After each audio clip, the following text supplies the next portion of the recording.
दोस्तों, मैं हूं अमन कौशिक और बात करते हैं डस्टिन पोरिये के बारे में। हालांकि लगातार 2 फाइट वो जीत चुके हैं अगेंस्ट कॉनर और आई थिंक इस टाइम पे वो अपने पीक पर हैं। चाहे वो पीक हो उनका फिजिकल पीक, मेंटल पीक या बैंक वाला फाइनेंशियल पीक। सो हर तरीके से वो अभी बहुत ही अच्छी पोजीशन में हैं। और उनका एक पॉडकास्ट आया था जिसमें वो कह रहे थे कि हो सकता है कि जो ओलिविरा फाइट है शायद वो मेरी लास्ट फाइट हो। हालाँकि मैं वो पूरा पॉडकास्ट में देख नहीं पाया, बट उसका जिस्ट ये था कि ये पॉसिबल है कि ओलिवेरा फाइट के बाद शायद पोरिये यूएफसी से, एमएमए से बेसिकली रिटायर हो जाएँ। और मुझे ये बात बड़ी इंटरेस्टिंग लगी। वो इसलिए क्योंकि नॉर्मली जब चैम्प बनते हैं तो वो कह रहे हैं कि अगर मैं चैम्प बन जाऊँगा अगेंस्ट ओलिवेरा फिर से एक बार, तो मेरे लिए कुछ बचा नहीं है and then we will see, but possible है कि शायद मैं वो ओलिवेरा फाइट मेरी शायद लास्ट फाइट भी हो सकती है। लेकिन मुझे ये बात समझ में नहीं आती, ये क्या नया ट्रेंड बेसिकली स्टार्ट हो रहा है कि क्यों यूएफसी फाइटर्स हैं, वो बेल्ट जीतने के बाद या एक बार डिफेंड करने के बाद, और नॉट जस्ट ओलिवेरा, इससे पहले भी बहुत सारे फाइटर्स हैं जो कि हेनरी सुहुडो एक बड़ा एग्जांपल है, डबल वेट चैम्प, अपने पीक पे थे and tata bye bye. Khabib same reason, अपने पीक पर थे और अब बात कर रहे हैं, सेम बात कर रहे हैं ओलिवेरा। हालाँकि थोड़ी-सी अलग उनकी पोज़ीशन है कंपेयर टू हेनरी सुहुडो एंड हबीब।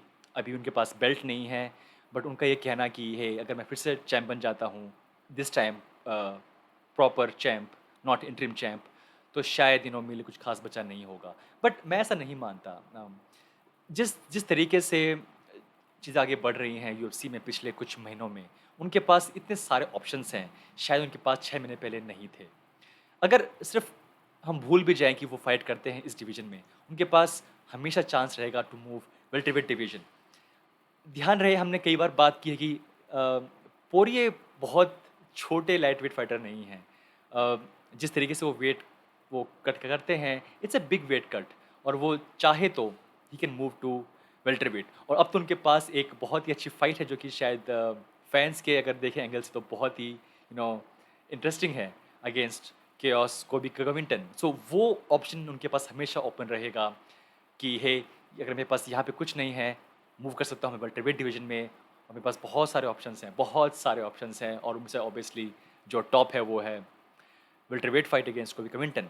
और हम कैसे भूल सकते हैं कि हमेशा उनके पास चांस रहेगा कि फोर्थ कॉर्नर फाइट का।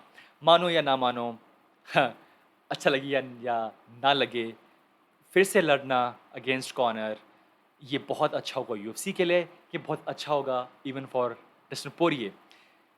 ये कहना डस्टिन पोरिये का कि शायद ये मेरी लास्ट फाइट हो सकती है, बहुत बड़ा रीज़न ये है कि उनकी जो लास्ट 2 फाइट थी वो थी अगेंस्ट कॉर्नर। बिकॉज़ वो मनी फाइट थी। जो लास्ट उनकी फाइट थी उसमें उनको मिला था पे पर व्यू शेयर्स। तो लोग कह रहे हैं कि 5 से 7-8 मिलियन डॉलर कुछ भी उन्होंने इस फाइट से बेसिकली कमाए हैं। और उससे पहले भी जो लास्ट फाइट हुई थी, द द सेकंड फाइट, उसमें भी इनका जो पर्स था वो काफ़ी अच्छा था। सो थोड़ा पैसा आने के बाद सोचता कि यार, मतलब क्यों मुझे लड़ना है हमेशा के लिए, एक और fight and then I am good. और ये दिखाता है एक तरीके से कि जो टॉप फाइटर्स हैं जैसे कि जॉन जोन्स हैं, हबीब हैं, कॉनर हैं, उनके पास इतना पैसा है कि वो चाहे तो आई नो, अगर वो फाइट करना चाहते हैं जैसे कि जॉन जोन्स हैं, जैसे कि कॉर्नर हैं, तो आई मीन ये बहुत अच्छी बात है। आई मीन उनके पास कोई ज़रूरत नहीं है ऐसी, कोई ऐसा पुश नहीं है, कोई हंगर नहीं है इतनी बड़ी कि हे, मुझे फ़ाइट करनी ही पड़ेगी। वो बस उनका जो पैशन है उसकी वजह से वो कह रहे हैं कि हे, हालाँकि मेरे पास सब कुछ है, मेरे पास पैसा है, सब कुछ मैंने कर चुका है, लेकिन फिर भी I want to fight more. So that's why जब भी फाइटर बोलता है ऐसा कि खासकर जॉन जॉनसन कॉर्नर की आई वांट टू फाइट, तो आई फ़ील कि वी आर लकी, हम बहुत हम बहुत लकी हैं कि ऐसे फाइटर्स हैं वो अभी भी फाइट करना चाहते हैं। हालाँकि उन्हें कोई ज़रूरत नहीं है ऐसा करने की और कहने की।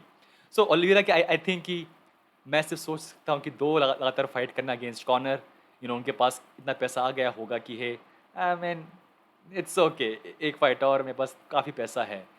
ध्यान रहे कि जब नेट डियाज़ ने फाइट की थी अपनी अगेंस्ट कॉर्नर, तो उसके बाद वो 2 साल नहीं आए थे फाइट करने के लिए आफ्टर 2 फाइट्स, उनके पास इतना पैसा आ गया था कि ये आई मीन क्या ज़रूरत है फाइट करने की।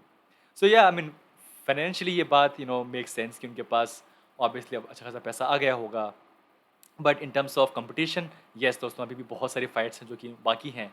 और पता नहीं क्यों जब से ये हबीब गए हैं छोड़ के हमें, एक एक वो ट्रेंड चल गया है कि यार हबीब चले गए, उसके बाद में हेनरी सूडो चले गए थे, उसके बाद में बोल रहे हैं कि कॉर्नर नॉट श्योर क्या होगा, होपफुली वापस वो आएँगे। अब बात करें Oliveira, I mean come on यार, आई मीन व्हाई? क्यों? क्यों? बट दोस्तों yes, this is very interesting कि इस टाइम पे ऐसा सोच रहे हैं ओलिवेरा। शायद back to back fights against Conor mentally very exhaustive, बहुत उनको थकान महसूस हो रही होगी।